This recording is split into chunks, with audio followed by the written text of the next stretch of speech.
Yoshligimizda bitta kino bo'lardi. Roziman, ammo soqqasiz chiqmayman. Yiqilmasang pul seniki.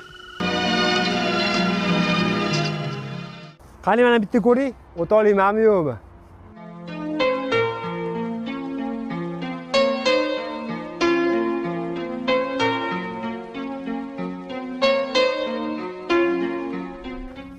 Amallab o'tib oldim, yoshligimga qaytib oldim deydi-ku.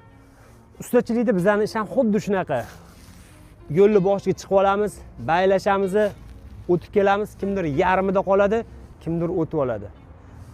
O'tib olganda eng yomon taraf hammaga bu oson ko'rinib qoladi. Sizni pulingiz sanaladi, kuningiz sanaladi, baylashgan odam yo'qolib qoladi. Sizni qilib bo'lgan ishingiz kim uchundir qadrsiz va keraksiz bo'lib qoladi.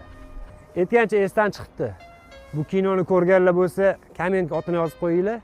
Bu videoni baylashib baydan qaytganlarga jo'natib qo'yinglar.